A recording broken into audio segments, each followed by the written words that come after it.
नमस्कार, स्वागत है आपका हॉर्नबिल टीवी भारत पर। आइए नज़र डालते हैं अब तक की खबरों पर। भोपाल में 3 छात्राओं से बलात्कार के मामले पर मंत्री विश्वास सारंग ने इसे संगठित और गंभीर अपराध बताया और कहा कि सख्त कार्रवाई की बात भी कही। उन्होंने बताया कि जांच के लिए एसआईटी बनाई गई है और पीड़ितों की पहचान गुप्त रखी गई है। दोषियों को कड़ी सजा दी जाएगी और लव जिहाद जैसे मामलों को मध्य प्रदेश में बर्दाश्त नहीं किया जाएगा। देखिए, ये बहुत संगीन और गंभीर मामला सामने आया है जिस पर तुरंत कार्रवाई की गई है। जो दोषी है उनको पकड़ा गया, पर ऐसा लगता है कि ये ऑर्गेनाइज्ड है और इसकी कड़ी और लंबी जाएंगी, इसलिए एसआईटी का भी गठन किया गया है। जो दोषी है उन पर सख्त कार्रवाई होगी। लव जिहाद जैसा मामला मध्य प्रदेश में कहीं सहन नहीं किया जाएगा। हम इसके लिए कमिटेड है और इसीलिए हमने कानून बनाया। धर्म स्वातंत्र अधिनियम के तहत भी इस मामले में अपराध पंजीकृत किया गया है। जो दोषी हैं वो गिरफ्तार हुए हैं। जो बेटियां हैं उनकी आइडेंटिटी को पूरी तरह से छुपाकर इस पूरे मामले की जांच उच्च स्तर पर हो रही है। एसआईटी के माध्यम से यह सुनिश्चित किया जाएगा कोई भी व्यक्ति किसी भी स्तर का कितना भी बड़ा होगा वो बख्शा नहीं जाएगा। और मैं ये कहना चाहता हूं कि इस मामले में जो इन्वॉल्व हैं उनको ऐसी सजा मिलेगी कि वो आगे ऐसी हिम्मत या हिमाकत नहीं कर पाए। बहला फुसलाकर लव जिहाद ये मध्य प्रदेश में सहन नहीं होगा। सख्त कार्रवाई होगी और ऐसी कार्रवाई होगी जो उदाहरण के रूप में प्रस्तुत होगा। एक अन्य बयान में मंत्री ने आदमपुर छावनी और बीएचईएल में आगजनी की घटनाओं को संबोधित किया। उन्होंने त्वरित प्रतिक्रिया टीमों की प्रशंसा की और इसे ईश्वर की कृपा बताया कि आग प्लांट से आगे नहीं फैली, जिससे पूरे भोपाल को खतरा हो सकता था। उन्होंने भेल प्रशासन को अप्रयुक्त भूमि को सुरक्षित करने, अग्नि सुरक्षा प्रणालियों में सुधार करने और नगर निगम को ऐसी आपदाओं को रोकने के लिए सतर्क और सक्रिय रहने के निर्देश दिए।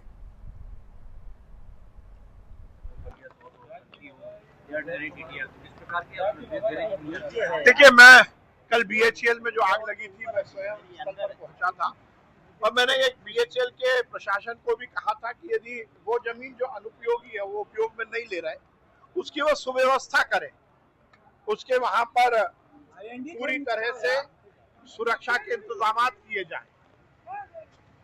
निश्चित रूप से कल भगवान की कृपा रही कि वो आग उस परिसर के बाहर नहीं गई। यदि वो बाहर निकलती तो शायद भोपाल शहर को एक बड़ा खतरा पैदा हो सकता था। और उसके साथ साथ ये भी बहुत महत्वपूर्ण है कि नगर निगम को भी इस पर ध्यान देना पड़ेगा। आदमपुर खंती में आग लगी, क्यों लगी, कौन दोषी है, उन पर निश्चित रूप से कार्रवाई होनी चाहिए और ये सुनिश्चित होना चाहिए कि इस तरह की घटनाएं ना हो और यदि दुर्भाग्य से घटना होती है तो तुरंत उन पर काबू पाया जाए। हमने ये भी कहा है कि फायर फाइटिंग सिस्टम बहुत मजबूत होने चाहिए। फायर ब्रिगेड की गाड़ियां पूरी तरह से चुस्त दुरुस्त होनी चाहिए और इसको पूरा रिव्यू करना, ये भी मैंने कमिश्नर से बोला। नरेला विधानसभा में ट्रैफिक कम करने के लिए सुभाष नगर फ्लाईओवर पर 242 मीटर लंबी तीसरी लेन बनाई जा रही है, जिसकी लागत 22.5 करोड़ रुपए है। यह एक इंजीनियरिंग उपलब्धि होगी और क्षेत्र में बन रहे 10 फ्लाईओवर्स का हिस्सा है, जिससे लाखों यात्रियों को लाभ होगा।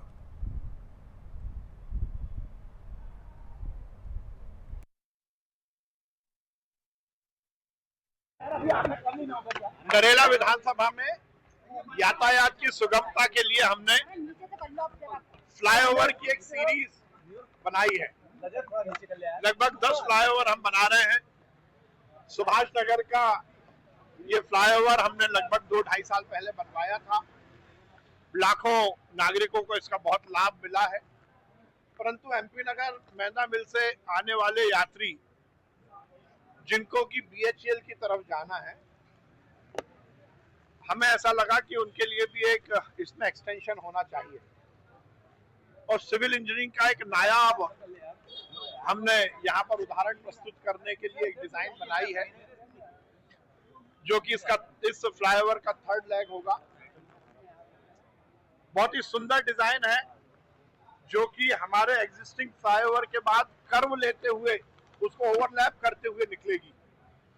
तो मैदा मिल, एमपी नगर, अरेरा कॉलोनी, नए भोपाल से आने वाला व्यक्ति यदि स्टेशन जाना चाहता है तो वो सीधे फ्लाईओवर से निकल जाएगा, और यदि किसी व्यक्ति को बीएचईएल की तरफ जाना है तो वो भी इस फ्लाईओवर के थर्ड लेग को उपयोग करते हुए कर्व लेते हुए और बीएचईएल की तरफ निकल जाएगा। यदि कोई बीएचईएल की तरफ से व्यक्ति आ रहा है और उसको स्टेशन जाना है तो वो भी इस थर्ड लेग का उपयोग करते हुए, सर्विस लेन का उपयोग करते हुए स्टेशन की तरफ चला जाएगा। लगभग 242 मीटर के स्पान का ये हम थर्ड लेग इसका एक्सटेंशन कर रहे हैं। लगभग 22-22.5 करोड़ रुपए इसकी लागत है। टेंडर हो गया है, वर्क ऑर्डर हो गया है। आज हमने सभी अधिकारियों के साथ इसका निरीक्षण किया है। मुझे बहुत प्रसन्नता है, ये मेरा आइडिया था, ये मूर्त रूप ले रहा है और ये एक अपने आप में बहुत खूबसूरत ये फ्लाईओवर बनेगा, जो कि सिविल इंजीनियरिंग का एक बहुत अच्छा उदाहरण प्रस्तुत करेगा। जल्द से जल्द हम इसका काम शुरू करने वाले हैं।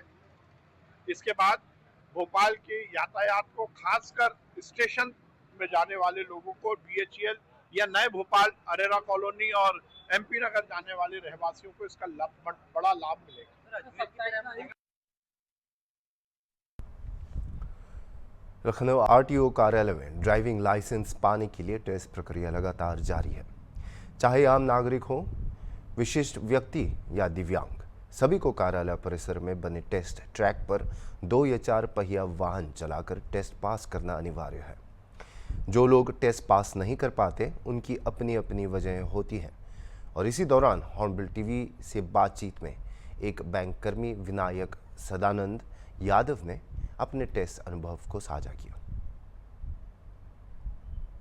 सदानंद यादव। विनायक सदानंद यादव जी, आप आज यहाँ ट्रेनिंग दे रहे हैं। जी सर। किस लिए ट्रेनिंग कर रहे हैं? Sir learning license, driving license के लिए।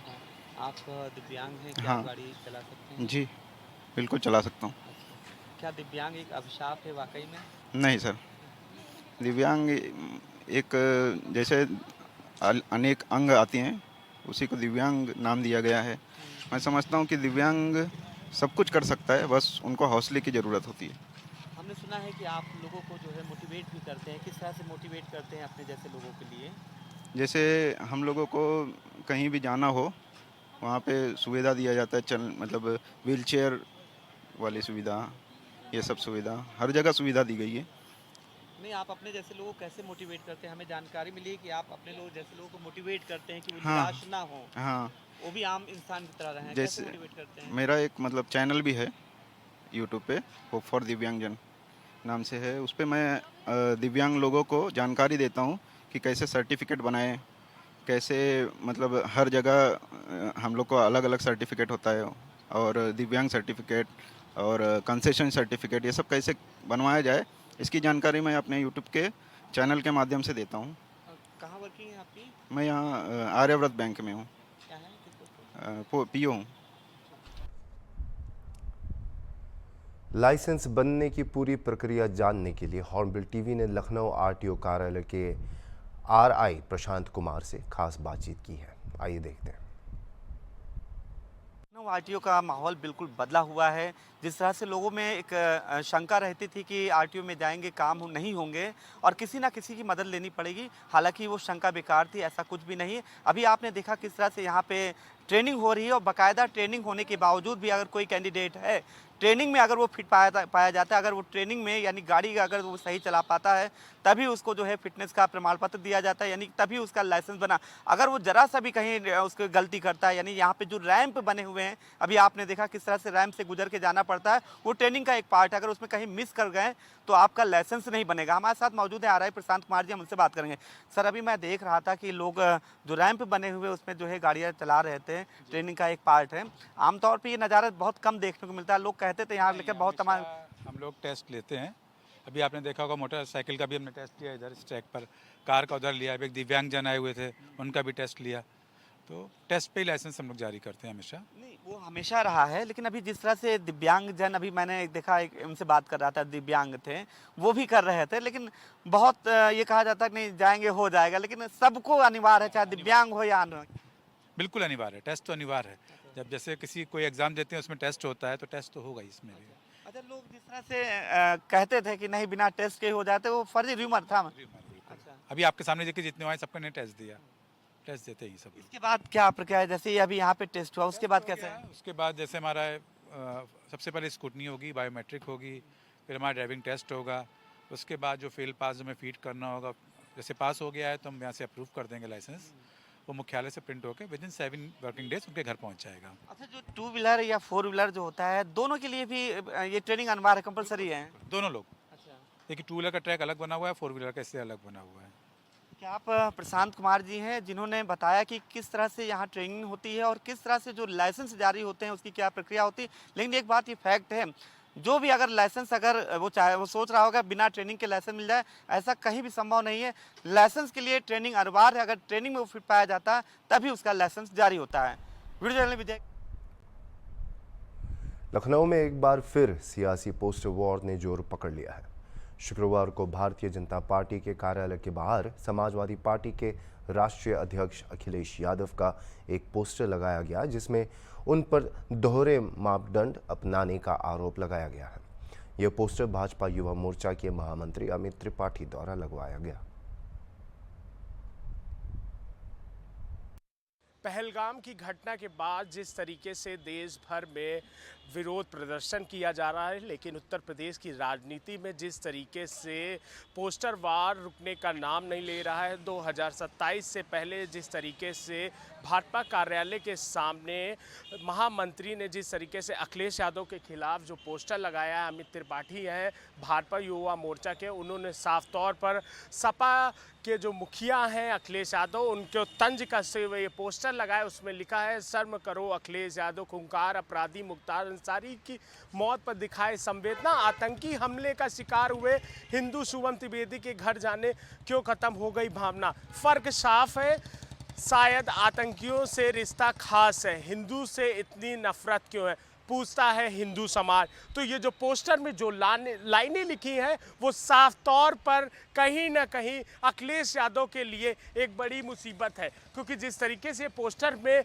भाजपा ने तंज कसते हुए लिखा है और ये पोस्टर लगाया गया है भाजपा कार्यालय के सामने, तो कहीं ना कहीं इसको लेकर उत्तर प्रदेश की जो सियासत है, वो बयानबाजी का जो सिलसिला है वो शुरू हो गया। अगर इससे पहले भी बात करी जाए तो अखिलेश यादव के कार्यालय के बाहर बीजेपी के खिलाफ पोस्टर लगाया जाता है, फिर बीजेपी कार्यालय के सामने अखिलेश यादव के खिलाफ पोस्टर लगाया जाता है। तो उत्तर प्रदेश में जिस तरीके से जो पोस्टर की राजनीति है, जो पोस्टर का वॉर है, वो लगातार जारी है। वीडियो जर्नलिस्ट अनिल सैनी के साथ निहाल पांडे, हॉर्नबिल टीवी, लखनऊ।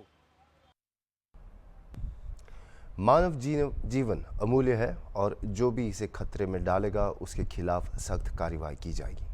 यह बातें उत्तर प्रदेश के खाद्य एवं औषधि प्रशासन के आयुक्त और वरिष्ठ IAS अधिकारी राजेश कुमार ने हॉर्नबिल टीवी को दिए और विशेष साक्षात्कार में कही। उन्होंने बताया कि विभाग पूरी निष्ठा से अपने कर्तव्यों का पालन कर रहा है, लेकिन जनता की जागरूकता भी उतनी ही ज़रूरी है। उन्होंने नागरिकों से अपील की कि अगर उन्हें खाद्य मिलावट का संदेह हो तो वे इसकी जानकारी ज़रूर दें। उन्होंने यह भी कहा कि लोग कुछ प्राथमिक जांच स्वयं भी कर सकते हैं और आवश्यकता पड़ने पर संबंधित अधिकारियों को सूचित करें। राजेश कुमार ने अपने संवाद के दौरान हॉर्नबिल टीवी के साथ कई महत्वपूर्ण जानकारियां साझा की। आइए सुनते हैं। खाद्य एवं औषधि प्रशासन आयुक्त राजेश कुमार जी हमारे साथ हैं, उनसे बात करेंगे। सर, एक बड़ा बदलाव आया है, जिस तरह दुकानों में लोग जिस तरह से मिलावट करते थे, तमाम तरह की शिकायतें थी, लेकिन अब बड़ा बदलाव आया है। एक डर बना हुआ है कि अगर कुछ भी गड़बड़ करते हैं तो विभाग आकर कोई ना कोई वो सैंपलिंग लेगा, उसके बाद उन्हें किसी ना किसी जो है पनिशमेंट का सामना करना पड़ेगा। आखिर कैसे संभव हो सका? देखिए, खाद्य सुरक्षा और औषधि प्रशासन जो विभाग है, इसका मुख्य कार्य है कि लोगों को औषधि और खाद्य पदार्थ सुरक्षित और मानक के अनुरूप मिले। इसके लिए बहुत ज़रूरी है, सबसे इम्पोर्टेंट है कि इसमें प्रत्येक नागरिक को एथिकल होना चाहिए, उसको नैतिक होना चाहिए, उसको स्वयं ये सोचना चाहिए कि हम कोई मिलावट न करें, कोई इस तरह की चीज़ न दें जो समाज के लिए, क्योंकि सबके बच्चे हैं, परिवार है, सब लोग खा रहे हैं, सब उसके स्टेक होल्डर हैं। तो सबसे इम्पोर्टेंट जिम्मेदारी प्रत्येक नागरिक की है, जो भी इसमें लगे हुए हैं, कि मिलावट को जहाँ भी अगर प्रकाश में आए तो उसको बताएं, जो मिलावट कर रहे हैं वो मिलावट न करें। इसके बाद ये तो इन्फोर्समेंट की कार्रवाई है, जनता की भागीदारी सुनिश्चित करने के लिए हम लोगों ने किया है कि प्रत्येक दुकान पर जितने भी हमारे अभी आप कुछ दिखा रहे हैं तो वो किस तरह से हम दिखाएंगे? 10 लाख के करीब हम लोगों के रजिस्टर्ड और लाइसेंसी कुल मिलाकर के एफबीओस हैं, जो विक्रेता है, मैन्युफैक्चरर्स हैं। उन लोगों से हमने ये कंपलसरी किया है कि वो अपनी दुकान पर डिस्प्ले करेंगे कि जनता फीडबैक दे। अगर वो अच्छा काम कर रहा है तो उसकी भी फीडबैक हमारे पास आएगी, और अगर कोई उसमें घटिया या अधोमानक चीज़ें हैं तो उसकी भी आएगी। तो फीडबैक से अच्छे लोगों को प्रोत्साहन मिलेगा, और जो खराब लोग हैं उनके विरुद्ध कार्रवाई होगी। तो प्रत्येक दुकान पर क्यूआर कोड लगा रहेगा, उस क्यूआर कोड को लोग डाउनलोड कर लें, और उस QR code food safety connect app है, जो प्ले स्टोर पर भी है और सभी तरह के मोबाइल के लिए उपलब्ध है। तो उससे वो डायरेक्ट आप फीडबैक दे सकते हैं, कहीं भी अगर कुछ खा रहे हैं, अच्छा है वो भी बता सकते हैं, ख़राब है वो भी बता सकते हैं। तो वो हमारे पास सीधे आ जाएगा, फिर हम लोग उसमें जो भी सैंपलिंग की या जांच की जो भी कार्रवाई होगी, कार्रवाई करेंगे। सर एक बड़ा एक सवाल है, जैसे कि हमारे एक डॉक्टर थे, वो बात हो रही थी, उन्होंने कहा कि आने वाला समय बहुत ही मुश्किल हो जाएगा, 10 में 7 लोग कैंसर के पीड़ित होंगे, और इसकी वजह बताइए खान पान। ये सिचुएशन ना है, इसको लेकर कुछ क्या मानना है कि ये स्थिति क्यों आ सकती है? नहीं, इसी के लिए बहुत ज़रूरी है कि प्रत्येक व्यक्ति को खुद भी उसको नैतिक सुधार करना पड़ेगा, और दूसरा ये है कि जो भी हमारे मैकेनिज्म हैं इन्फोर्समेंट के, वो भी हमें सुदृढ़ करने पड़ेंगे। तो उसको सुदृढ़ किया जा रहा है। जनता की फीडबैक उसमें बहुत ज़रूरी है। हर दुकान पर आप न तो इंस्पेक्टर खड़ा कर सकते हो, और ना हर दुकान को रोज़ आप चेक कर सकते हो। इसके लिए ज़रूरी है कि ऐसा मैकेनिज्म डेवलप किया जाए कि जिससे कि स्वयं लोग जो है शुद्ध खाना बनाएं, शुद्ध खाना खाएं, और इसकी जानकारी कहीं भी अगर अशुद्धता हो या कोई भी अधोमानक हो या घटिया हो, उसकी तत्काल जानकारी दें। तो इसके लिए व्यवस्था की गई है। दूसरा व्यवस्था ये की गई है कि जो भी सैंपलिंग होगी वो बिल्कुल गोपनीय ढंग से उसकी जांच होगी, उसका कोई ब्रांड या वो लैब में नहीं जाएगा, किसी को पता नहीं लगेगा कौन सैंपल कहाँ का है। वो क्यूआर कोड सिस्टम से उसकी कोडिंग करके चेकिंग की जा रही है। तो इससे काफ़ी इम्प्रूवमेंट आया है। अभी हाल में देखा होगा कि अभी हम लोगों ने 48 कुंटल पनीर आगरा में नष्ट कराया, 10 कुंटल छेने अभी नष्ट कराए, अभी 68 कुंटल हल्दी जो है जिसमें लेड क्रोमियम मिला हुआ था, उसको नष्ट अभी उसके सैंपल लिए गए और उसकी कार्रवाई चल रही है उसके खिलाफ। इस तरह से बड़ी बड़ी कार्रवाइयाँ हो रही हैं। इसी तरह दवाइयों में ऑक्सीटोसन की बड़ी कार्रवाई हुई, और जितने भी आपके कोडीन में लोग लगे हुए थे उन पर काफ़ी अंकुश लगाया गया है। अब इन्फोर्समेंट कार्रवाइयाँ हो रही हैं। अभी लखनऊ में कुर्सी रोड पर बहुत बड़ी फैक्ट्री पकड़ी गई, जिसमें वो जो है इस तरह के अनैतिक प्रैक्टिसेस का काम करके दवाइयाँ बना रहे थे। तो कार्रवाइयाँ हो रही हैं, और हम लोग इंटेलिजेंस बेस्ड कार्रवाइयाँ कर रहे हैं, लेकिन इसमें जनता का सहयोग बहुत ज़रूरी है। जनता अगर पूरा सहयोग करेगी, हम लोगों को फीडबैक देगी, तो निश्चित रूप से इसमें सुधार आएगा, और काफ़ी सुधार की इसमें गुंजाइश है, और निश्चित रूप से सुधार हो जाएगा। सर जिस तरह शहरीकरण हो रहा है, क्या मानना आप लगता नहीं विभाग के लिए एक चैलेंज है, क्योंकि शहरों में तो बहुत ज़्यादा इफेक्टिव है, आपकी टीम बहुत कार्रवाई भी हो रही, इंटीरियर में भी हो रही, लेकिन कुछ ऐसे इलाके हैं जहाँ तक टीम नहीं पहुँच पाती है, तो उसके लिए कोई खास व्यवस्था करेंगे? जैसे अभी कह रहे थे, लोगों को खुद जागरूक होना चाहिए, विभागीय स्तर पर क्या होना चाहिए जो दूर दराज के इलाके हैं? नहीं, हर जगह पर हम लोगों ने ये जो व्यवस्था लागू क्यूआर कोड हर दुकान पर जो लगवाया है, वो चाहे देहात हो, चाहे शहरी हो, चाहे रिमोट हो, हर जगह लगवाया है। सारे लोगों के लिए कंपलसरी किया गया है। और रजिस्ट्रेशन जो लोग अभी रजिस्टर्ड नहीं हैं, रजिस्ट्रेशन फ्री है। अगर स्ट्रीट वेंडर हैं उनका भी रजिस्ट्रेशन कराया जा रहा है, उसका कोई शुल्क नहीं लगता है। तो उसका भी अभियान चला करके अभी हमारे 10 लाख रजिस्टर्ड लोग हैं। इसको हम लोग 15 लाख करने का टारगेट है। 15 लाख जब सारे लोग उसमें कवर हो जाएंगे, तो थोड़ा लोग नैतिक रूप से भी जो है उनको वो मिलेगा कि हम इस तरह का कोई भी दुस्साहस न करें, कहीं कोई न्यायिक कार्रवाई में या दंडात्मक कार्रवाई में फंसे। सर बहुत सही बात बताई कि लोगों को इस तरह की दिक्कत ना हो, दंडात्मक कार्रवाई ना हो, इसलिए मैंने आप खुद लोगों को बता रहे हैं। एक आखिरी सवाल है, जो लोग ऐसा करते हैं, एक सख्त लहजे में क्या मैसेज देना चाहते हैं ऐसे लोगों के, कि अगर वो सेहत से खिलवाड़ करेंगे तो उनके लिए क्या पनिशमेंट हो सकता है? कि कानून में बहुत सख्त प्रावधान है। 10 साल तक की सज़ा है, आजीवन कारावास हो रहा है अगर कोई भी मिलावट या स्वास्थ्य के हानिकारक चीज़ें मिलाएंगे तो, और 10 साल की सज़ा बहुत होती है। कोई भी बिजनेसमैन या कोई निर्माता ये नहीं चाहता है कि मैं कोई बिजनेस करूं तो जेल जाने के लिए करूं। तो ये तो सबको नैतिक रूप से जो है सुधार करना पड़ेगा, और ऐसा नहीं है कि सारे लोग ही मिलावटखोर हैं।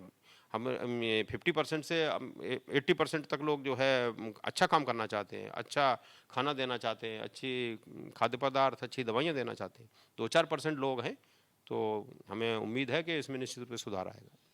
आप राजेश कुमार जी हैं, जिनका साफ कहना है, लोगों से अपील की, खासतौर से जो दुकानदार हैं, मानव जीवन से खिलवाड़ ना करें, और अगर कुछ लोग हैं भी, उनका मानना है कि वो भी जल्द ही इम्प्रूव हो जाएगा, सुधार हो जाएगा उनमें।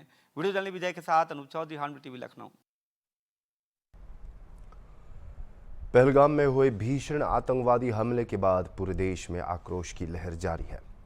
लखनऊ में विश्व हिंदू परिषद और बजरंग दल के कार्यकर्ताओं ने सड़कों पर उतरकर पाकिस्तान के खिलाफ कड़ी कार्रवाई की मांग की। प्रदर्शनकारियों ने हमले की कड़ी निंदा करते हुए पाकिस्तानी झंडे को रौंदा और भारत सरकार से ठोस कदम उठाने की अपील भी की। भाइयों, जिस तरीके से पाकिस्तान के आतंकियों ने धर्म पूछ करके हिंदुओं को चुन चुन के मारा है, जिनकी शादी 2 महीने 6 दिन की हुई थी, उसकी हम कड़ी भर्त्सना करते हैं और हम आह्वान करते हैं कि हमारा हिंदू समाज पूरे जिहादियों के इको तंत्र को उनकी आर्थिक चोट पहुंचाने का कार्य विश्व हिंदू परिषद की तरफ से किया जाएगा। और हम देश के सभी हिंदुओं से आह्वान करते हैं कि वो जिहादियों को उनको आर्थिक चोट देने की प्रक्रिया आज से चालू कर दें। और मोदी जी से अपील करना चाहता हूं कि पाकिस्तान को ऐसा मुंहतोड़ जवाब दे कि जिससे पाकिस्तान के आतंकवादी कभी भी हिंदुओं की तरफ गलत निगाह उठा करके ना देख सके। यही मैं कहना चाहता हूं। जय श्री राम, जय हिंद, जय भारत माता की जय। मैं पंकज तिवारी, विश्व हिंदू परिषद लखनऊ पश्चिम का जिला मंत्री। ये पुष्पेन जी हमारे हैं, लखनऊ उत्तर के जिला संगठन मंत्री। हम लोग भारत सरकार से ये मांग करते हैं कि पाकिस्तान जिसने जिस तरह से साजिश करके हमारे हिंदू भाइयों को मारा है, हमारे हिंदू भाइयों का धर्म पूछ करके उनको चुन चुन करके मारा गया है, उसके खिलाफ सख्त से सख्त कार्रवाई की जाए। भारत सरकार तो कूटनीतिक तरीके से कार्रवाई कर रही है, लेकिन हम लोग ये चाहते हैं कि पाकिस्तान और पीओके में, बालाकोट में जिस तरह से आतंकवादी कैंप हैं उनको नष्ट किया जाए। जो स्लीपर सेल के लोग हैं, लोकल एरिया में कश्मीर में रह रहे हैं, उनको पकड़ करके उनको सजा दी जाए, जिससे भविष्य में वो दोबारा ऐसी हरकत न कर सके। बहुत से लोग ये कहते हैं कि आतंकवाद का धर्म नहीं होता, लेकिन इस घटना से ये स्पष्ट हो गया कि आतंकवाद का धर्म मुस्लिम ही है और कोई धर्म नहीं है। उन्होंने जिस तरह से चुन चुन करके मारा है, जिस तरह से कलमा पढ़वाया है। एक दीपांकर भट्टाचार्य प्रोफेसर कलकत्ता के थे, उन्होंने कलमा पढ़ा तब उनको छोड़ा। तो क्या ये स्थिति आ गई है, विडंबना हो गई है हिंदुओं की कि उनको कलमा पढ़ना पड़ेगा, उनको मरना पड़ेगा? हिंदू देश का जाग गया है। हिंदुओं ने अब ठान लिया है कि इस तरह प्रवृत्ति के लोगों को हम लोग उनकी जहन्नुम पहुंचाने का काम करें, उनको उसी स्थिति में पहुंचाने का काम करें जैसी उसकी मानसिकता है। मैंने फिर पहले भी कहा कि 100% मुसलमान उस तरह का नहीं है। जो मुस्लिम उस मानसिकता के हैं, जिहादी प्रवृत्ति के हैं, उन लोगों को उनकी स्थिति में पहुंचाने का काम संगठन करेगा, हिंदू समाज करेगा। ऐसे लोगों को हम लोग मारने का भी काम करेंगे, आर्थिक बहिष्कार भी करेंगे और उनको उसी जगह पहुंचाने का कार्य करेंगे। विपक्ष के नेता देश हित में बात कर रहे हैं। अभी जो सर्वदलीय बैठक हुई थी उसमें विपक्ष के नेताओं ने यही कहा है कि आपने जो रक्षा सामग्री एकत्रित की है, जो राफेल और अन्य जो है उपकरण इकट्ठा किए, उनको कब प्रयोग करेंगे? हमारा भी यही कहना है भारत सरकार से, अब प्रयोग करने का समय आ गया है। 2019 में जिस तरह से उरी में अटैक करके केवल कैंप नष्ट किए गए थे, आज स्थिति ये है कि उनको पाकिस्तान के ऊपर हमला करके पाकिस्तान को जवाब देने का कार्य करेंगे। अभी के लिए इतना ही, और खबरों के लिए आप देखते रहिए हॉर्नबिल टीवी।